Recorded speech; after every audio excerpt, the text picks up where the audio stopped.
से ऊपर आया हूँ। 2 कमरों में रहकर मैंने जीवन गुजारा है। साधना करने के लिए कितनी तकलीफ होती थी मुझे पता है। अपने बच्चे घर में बैठे रहते हैं, पत्नी है, सब आने जाने वाले हैं और साधना नहीं होती थी। मैंने परम पूज्य सद्गुरुदेव से यही मांगा था कि प्रभु ये जो 2-2 कमरे में रह के उनको साधना करने की बहुत इच्छा होती है, सब कुछ करने का मन होता है, लेकिन घर के कारण आजकल आप कोई मंदिर में जाओ, कहीं नदी के किनारे जाओ, अरे हे काहीतरी तंत्र करतो, त्या काहीतरी तांत्रिक आहे, असा प्रचार होतो. पण कुठे साधनाच करू शकत नाही. घरी बसा. समाजामध्ये जरी आजकालच्या हिशोबानं तुम्ही गुरुचादर सारून घरी बाहेर निघाला, अरे काय ते पूजा वगैरे काही पाठीमागे करतो, तंत्र करतो, काहीतरी करतो, मंत्र करतो असं म्हणलं जाते. म्हणजे त्याला पहिले डिस्करेज केल्या जाते. बायको लेकरापासून सुरू होते ते मायबाप सगळे समाज सगळ्यांना हेच. बायको सुद्धा म्हणते अहो काय सकाळ संध्याकाळ पूजा चादर घालून बसता, समाज म्हणते.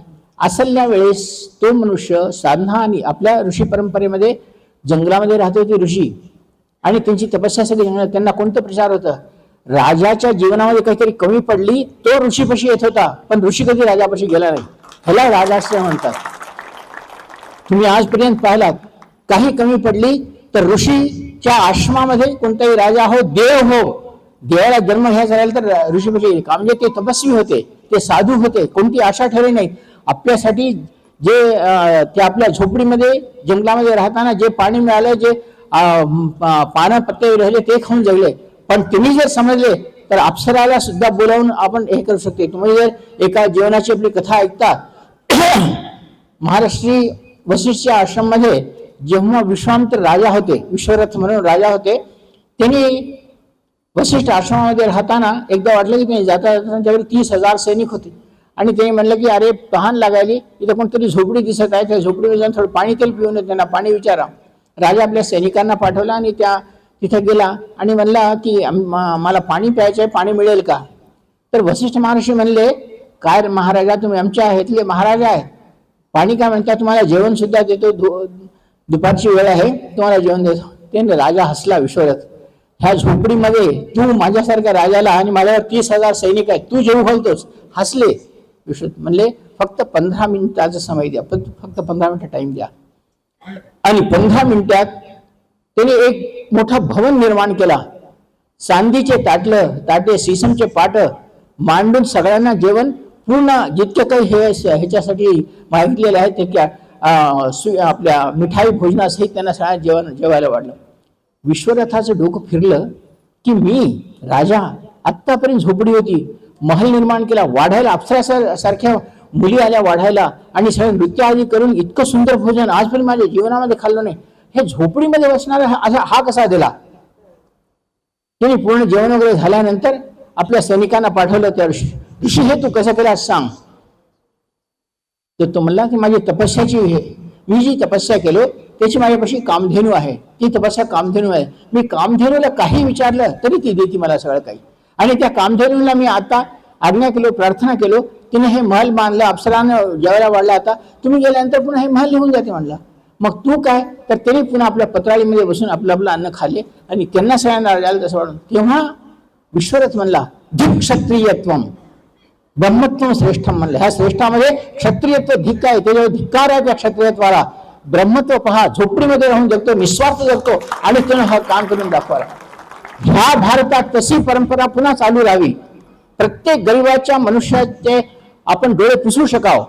आज आश्रमामध्ये तुम्ही पाहता रोज 200 आणि 200 लोक तर जेवतात येणार जाणारे, आणि प्रत्येक अमावस्याला 3,000-4,000 लोक येतात आणि सगळे जाव. पण कोणापाशी एक पैसा घेण्यात आज आश्रम चालवला आणि पुढे सुद्धा चालवीन, गुरुकृपा राहिली तर त्या साधनाच्या बळावरच चालवून दाखवी.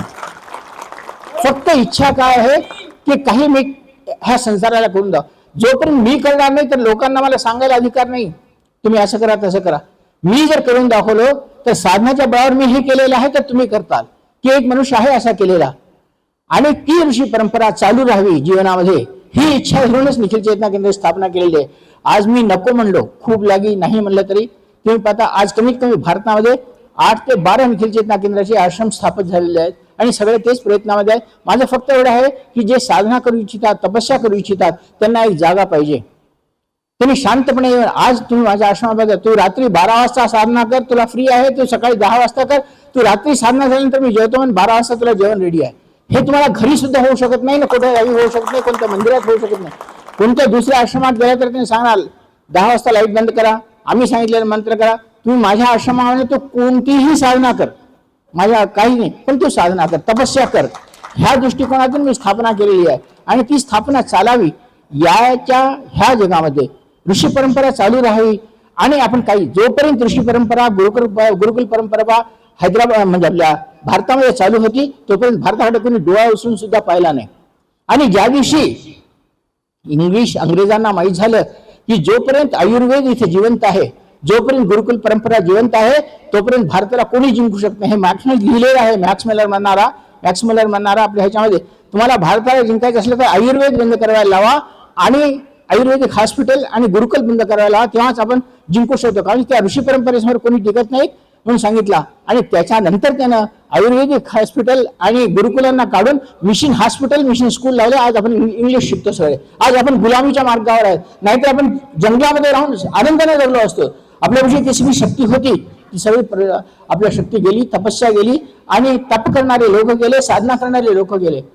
तुम्हाला जे गुरुजीने 18 वर्ष राहून आज हिमालयामध्ये तपस्या करून त्यांनी सांगितलं की आजही आमच्यामध्ये हे शास्त्रज्ञान आहे. आज आपण पाहतो लोक किती म्हणले तरी तुम्ही एकदा विचार करून पहा. आपल्या परंपरामध्ये आपण रविवार, सोमवार, मंगळवार आपण म्हणत जातो. कोणतीही परंपरा घ्या, इंग्लिश घ्या, रविवार म्हणजे सूर्याचा वार, इंग्लिशमध्ये काय म्हणजे संडे, मूनवार, चंद्र म्हणजे मून, मंडे, ट्यूजडे, वेन्सडे, बुधवार, हे सगळं आपल्याकडून त्यांच्यापाशी गेले. त्यांच्यावर त्यांनी कोणते नवीन वार लावलेले नाहीये. तुम्ही दुसऱ्या मतामध्ये सुद्धा घ्या, इतवार, पीरवार, बुधवार, असं त्यांनी सुद्धा शुक्रवारपासून त्यांनी आपल्याच नावाने लावले. आपण ज्या देवतेला म्हणलो त्या देवतेचे नाव आहे. त्यांनी शनिवारला सुद्धा शनिश्चर म्हणते, नाहीतर अजून काय त्यांच्या भाषामध्ये. तर ह्या प्रकारे पहिले बेस आपण, मूल आपण आहेत. त्याच्यानंतर हे सगळे नावं फक्त आपल्याच नावाचे नाव बदलून लावला गेलेले आहे. त्यासाठी श्रेष्ठता असलेली ही परंपरा आज त्या गुलामीच्या राज्यामध्ये जाऊन आपण सगळे आपले नष्ट झाली.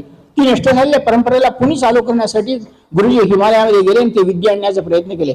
तुम्हालाही सांगतो, आजही तुम्हाला गुलामी जगू नका. जगलात तर छाती ठोकून जगा की जंगलात जगून दाखवू शकतो असं म्हणा. तुम्ही जगा आणि 10 लोकांना जगवायची शक्ती तुमच्यापाशी ठेवा. आपण आजकाल पाहतो बायको लेकरांना जगण्यासाठी गुरुजी बायको उपाशी आहे, नोकरी नाहीये असं म्हणणारे लाखो लोक मिळतात तुम्हाला. पण एक असा मनुष्य नाही की जो मी जगून 10 लोकांना जगू शकतो असा म्हणणारा मनुष्य पाहिजे आणि त्याला आपल्यामध्ये ताकद पाहिजे. गुरुजी म्हणत होते, जोशी, अगर मेरे आंगन में लक्ष्मी नाचती है तो तेरे आंगन में भी लक्ष्मी नाचेगी, लक्ष्मी को नाचना ही होगा, तेरे आंगन में भी लक्ष्मी आएगी. और गुरुजी का कहना था, घंटा गडाल बजाने से, दिए लगाने से लक्ष्मी नहीं आती. त्यांच्या म्हणण्यामध्ये साधना कर, एक थप्पड लगा दे, लक्ष्मी तेरे पीछे आती. त्यांच्या म्हणण्यामध्ये असं नव्हतं की लक्ष्मीला थप्पड मारणं, म्हणजे लक्ष्मीला तुझं सामर्थ्य दाखव. कोणतीही स्त्री पुरुषामध्ये जर सामर्थ्य पाहते तो त्याच्यात, तो ऋषी राहू दे की कोणी राहू दे, त्याच्या पाठीमागे जाते. आणि आपला मुलगा, आपला पती किती सुंदर राहू दे आणि त्याच्यामध्ये असमर्थ राहिली तर बायको घरातच शिवाय देईल त्याला. आणि म्हणत होते गुरुजी केव्हा, बुलाए तो साला बीवी नहीं आती, भगवान क्या है हंगारे तेरे से साधना करने से, घर में बैठी बुलाई क्या आवेगा थांबाओ नंतर येतो. अब तेरे ऐसे आदमी को भगवान की, मैं गुरुजी में लक्ष्मी साधना किया, मैं अप्सरा साधना किया, क्या आएगी वो अप्सरा, बीवी नहीं आती सीधा बुलाने से. पहले तुम्हारे में सामर्थ्य बढ़ाओ, तुम्हारे में ऐसा सामर्थ्य लाओ कि तुम 4 लोगों में समाज, तुम जा रहे हो तो तुम्हारी तरफ समाज देखे, कहे कि ये व्यक्तित्व है. प्रताड़नाएं तो मैंने भी सीखी, मैंने भी प्राप्त की. मेरे माता पिता मेरे विरुद्ध थे, मेरे समाज मेरे विरुद्ध था, उन सभी को तोड़ता हुआ आज आ गया है. तो आज हमारे को पति पत्नी को दोनों बोलते ये लक्ष्मी नारायण है, शिव पार्वती है, शंकर पार्वती है आज. लेकिन वो दिन मैंने भी देखा है. तुम कैसा अपने जीवन में लक्ष्य रखो, जो अमृतमय लक्ष्य और अमी, इसको लक्ष्मी कहा गया है. अमी का मतलब होता है अमृत. जो अपना लक्ष्य अगर अमृतमय हो और अपन उसमें काम कर रहे हैं तो कितने भी अड़ते हैं आगे चले, लक्ष्मी आएगी, कैसा नहीं आएगी. तो तुम्हारा लक्ष्य अच्छा होना चाहिए कि मैं इस लक्ष्य को प्राप्त करता हूं और लक्ष्य को पूर्ण करता हूं. और सुबह से शाम तक जब भी विचार करता हूं कि आज सुबह से मैंने शाम तक में कितने लोगों को अकारण दुख दिया और कितने लोगों को प्रसन्न किया, ये पहला होता है मेरे. इससे बड़ा मानवता का धर्म कुछ नहीं. मैं धर्म, दूसरे धर्मों को धर्म कुछ है ऐसा नहीं मानता. केवल एक मानव दूसरे मानव के दुखों को देख सके और उसमें पार्टिसिपेट, उसमें शेयर कर सके कि उसको हम कुछ दे सके, वो धर्म है.